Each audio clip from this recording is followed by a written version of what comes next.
Harimau Malaya potong ranking Indonesia. Ranking FIFA Malaysia lonjak 5 anak tangga. Sementara itu, keputusan rayuan FAM terhadap kes 7 pemain warisan itu pada 30 Oktober nanti diumumkan. Sebelum kita mendalami apakah Harimau Malaya pantas mendapat kenaikan ranking tersebut dengan kes 7 pemain warisan tiada darah Malaysia, saya ingin mengingatkan anda untuk melanggan dan menghidupkan pemberitahuan supaya anda tidak terlepas berita bola sepak terhangat di saluran ini. Mari kita bahas. Kemaskini ranking FIFA terbaharu menyaksikan kedudukan Malaysia terus melonjak tinggi. Skuad Harimau Malaya di bawah kendalian Peter C. Klemovski mengharungi aksi dengan cemerlang sepanjang tahun 2025 ini selepas merekodkan 6 kemenangan dan sekali seri dalam 7 perlawanan. Rekod kebal ini termasuklah ketika skuad kebangsaan meraih kemenangan 2 kali ke atas Laos dalam aksi kelayakan Piala Asia 2027 tempoh hari yang memberi mata ranking cukup lumayan. Kemenangan mengatasi Laos di Vientiane dan Bukit Jalil itu memberikan tambahan plus 13.3 mata ranking kepada Malaysia untuk melonjak sebanyak 5 anak tangga dari kedudukan ke-123 dunia.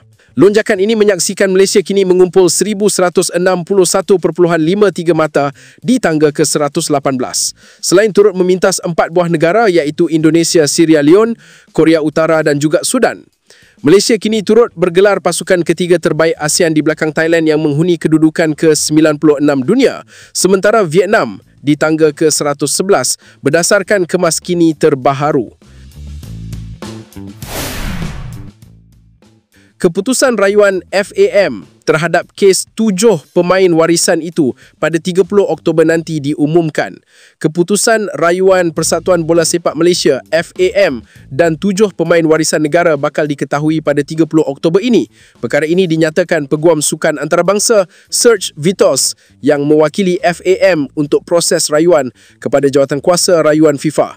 Kemungkinan besar ia akan dimaklumkan kepada pihak-pihak berkaitan pada hari yang sama atau beberapa hari selepas itu, katanya dalam sidang media di Wisma FAM. Vitos turut memaklumkan sekiranya FAM dan 7 pemain tidak berpuas hati dengan keputusan Jawatankuasa Rayuan FIFA, mereka boleh mengemukakan rayuan kepada Mahkamah Timbang Tara Sukan (CAS). Namun begitu, proses di peringkat itu akan mengambil masa lebih lama untuk diselesaikan, ujarnya. Vitos juga memaklumkan FAM menghormati semua proses perundangan dan tata tertib FIFA. Badan induk itu percaya semua fakta yang dikemukakan akan diteliti sebelum keputusan akhir dibuat. Vitos turut memaklumkan ini dilihat selaras dengan komitmen FAM bukan sahaja untuk mempertahankan nama baik bola sepak negara, malah ini memastikan semua pemain mendapat keadilan sewajarnya.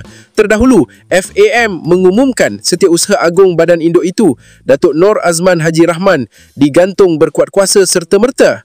Badan induk itu turut mengumumkan penubuhan satu jawatan kuasa bebas yang bertujuan memperkukuh aspek pentadbiran dan tadbir gurus FAM.